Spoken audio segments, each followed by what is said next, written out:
आजच्या शोकसभेसाठी समोर असणारे सगळे शोकाकुल,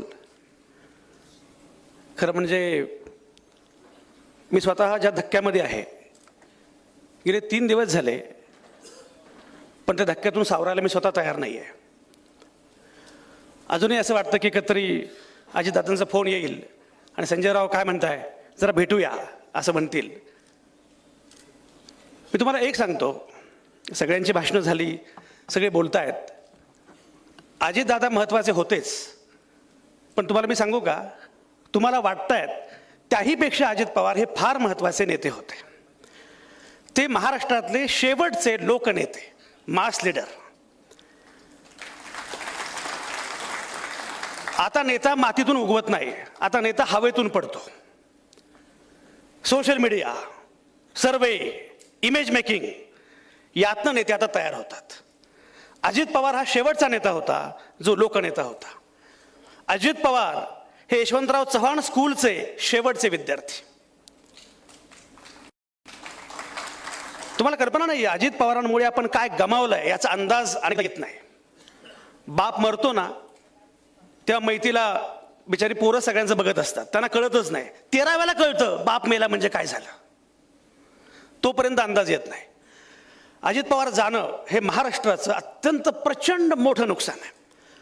असा नेता तयार होण्यासाठी 40-50 वर्ष लागतात. असा नेता अचानकपणे तयार होत नाही. मी तुम्हाला सांगतो, अजित पवारांचं वैशिष्ट्य आणि वेगळेपण काय होतं, मी ज्याप्रमाणे उल्लेख केला, मातीमध्ये वाढलेला माणूस. त्या मातीतले गुण दोष सगळे असतील, पण मातीतला नेता ही सगळ्यात पहिली गोष्ट. दुसरी गोष्ट म्हणजे नो नॉनसेन्स, कामाचं बोला. लक्षात घ्या, पिंपरी चिंचवड महानगरपालिकेची निवडणूक ही अजित पवारांमुळे विकासाच्या मुद्द्यावर आली. ते जर नसते तर वेगळ्याच मुद्द्यावर ही निवडणूक गेली असती. यश आलं अपयश आलं हा मुद्दा वेगळा. एक लक्षात घ्या, यश कुठलंच अंतिम नसतं आणि पराभव सुद्धा कुठला शेवटचा नसतो. लढणं महत्वाचं आहे. अजित पवार हा लढणारा माणूस होता, नडणारा माणूस होता. असा नडणारा माणूस या परिसंस्थेमध्ये अत्यंत आवश्यक होता. अजित पवारांच्यामुळे बहुजन राजकारणाची जी चौकट आहे ना, त्याला धक्का बसलेला आहे. मला कमाल वाटते अजित पवारांची. खरं म्हणजे बारामतीसारख्या खेड्यातून एक तरुण मुलगा राजकारणामध्ये येतो 1980, 81, 82च्या सुमारास, आणि प्रामुख्याने सहकाराचं राजकारण सुरू करतो. दूध संघ, जिल्हा बँक वगैरे हे राजकारण सुरू करतो. साधारणपणे जे शेती मातीचं राजकारण करतात त्यांना महानगर कळत नाही, आणि ज्यांना महानगर कळतं त्यांना शेती माती कळत नाही. अजित पवारांचं वैशिष्ट्य असं की त्यांनी शेती माती सहकाराचं राजकारण केलंच, पण महानगराची जाण त्यांच्या एवढी कोणालाच नव्हती. पिंपरी चिंचवड नावाचं महानगर जे उभं राहिलं ते अजित पवारांच्या द्रष्टेपणामुळं हे अजित पवारांचे विरोधक सुद्धा मान्य करतात. अनेक लक्षात घ्या, मी तुम्हाला म्हटलं ना, हा खरंच खूप, मी तुम्हाला सांगतो, अजित पवारांवर जेवढी टीका मी केली तेवढी कोणीच केली नसेल. टीका केली, हल्ला चढवला, विनोद केले, पण मला फोन करायचं, संजय राव काय माझ्यावर सुरू केलंय, ठीक आहे तुमची भूमिका आहे, मांडत राहा. हे जे वेगळेपण आहे ना, मी सगळ्या नेत्यांना, पुढच्या कार्यकर्त्यांना एक सांगतो, प्रत्येकाचा शेवटचा दिवस कधीतरी असणारच आहे. आपल्या श्रद्धांजली सभेत लोक काय बोलतील हे ठरवून आताच वागायला सुरुवात करा.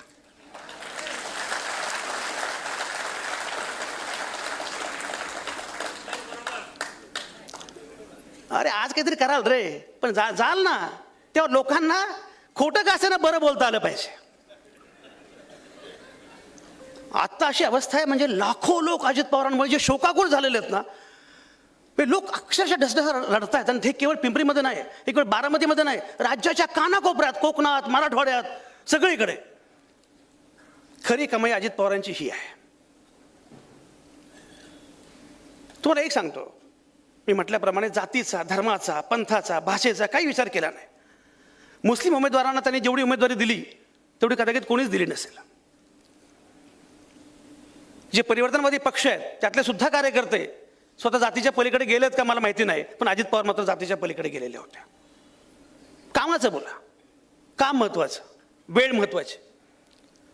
म्हणजे अजित पवार असताना भीती वाटायची की बापरे, हे चुकून 10ची वेळ दिली, 10ला पोचलंच पाहिजे. मला आठवतं मी लोकमतचा एक कार्यक्रम घेतला होता आणि त्याला विचारलं, दादा कधी येणार? म्हणजे 10 वाजता. कार्यक्रम मॅरिएटला, मी राहायला इथे मांगुर्डेला. मी निघालो, विद्यापीठामध्ये ट्रॅफिक लागला. म्हटलं बापरे. मी फोन केला की पवारांच्या PA ला, तो माझा मित्रच आहे. तर म्हटलं एक काम कर, जरा सांग थोडंसं की 10च्या 11 वाजता या, 10:30 या.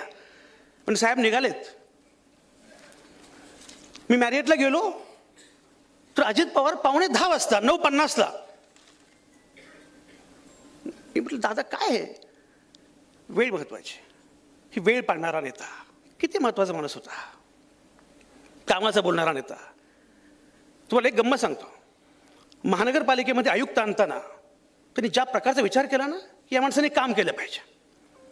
ते आयुक्त पण माझे मित्र आहेत खाजगीमध्ये. ते सांगतात, दादाने मला सांगितलं बाकी कुठला विचार करायचा नाही, फक्त महानगरपालिका आणि महानगरपालिकेचा विकास, बाकी कुठलाच विचार करायचा नाही.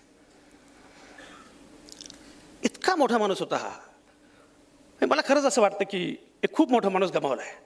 मी परवा फेसबुकवर असं लिहिलं होतं की दादा तुम्ही खरं म्हणजे मला आवडत होता, पण हे मी पण तुम्हाला कधी सांगितलं नाही. टीका केली, हल्ला चढवला, पण तुम्ही खूप आवडत होतात. आणि सगळ्यात महत्त्वाचं म्हणजे तुम्ही पण माझ्या हक्काचे होतात, हे कधी म्हणायचं राहूनच गेलं.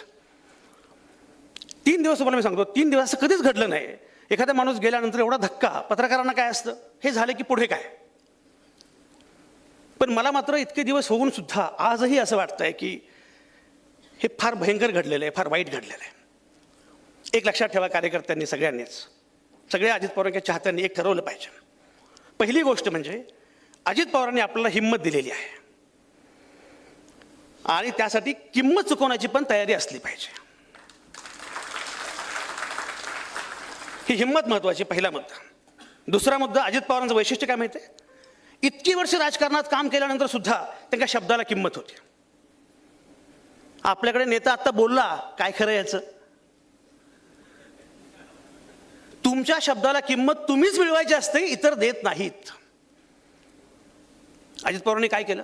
मी म्हटल्याप्रमाणे अजित पवार म्हटले हो होणार, नाही म्हणजे नाही होणार, आणि हो म्हटले तर आकाश पाताळ एक करून अजित पवार ती गोष्ट पूर्ण करणार म्हणजे करणारच. हे जे वेगळेपण आहे, हे जे वैशिष्ट्य आहे. आणि सगळ्यात महत्त्वाचं म्हणजे मी त्यांना म्हटलं, अजित दादा तुमचं वय किती? म्हणजे 67. म्हटलं वाटत नाही हो. म्हणजे संजयराव, एक पहाटे उठतो, सकाळी काम सुरू करतो, दिवसभर काम करतो, आणि सगळ्यात महत्त्वाचं म्हणजे मला शांत झोप लागते. म्हटलं कसं काय? म्हणजे मी कोणाबद्दल काही बोलेल, पण माझ्या मनामध्ये कोणाबद्दल द्वेष नसतो. जे झालं त्या ठिकाणी सोडलं पाहिजे आणि पुन्हा नवं आयुष्य सुरू केलं पाहिजे. आपल्या मनामध्ये जो द्वेष आहे ना, शत्रुत्वाची भावना, मगाशी जो उल्लेख झाला, मी असं म्हटलं की शत्रुत्व केलं पाहिजे. दुश्मनी जमकर करे मगर एक गुंजाइश रहे कि फिर दोस्त बनने के बाद शर्म ना आ जाए.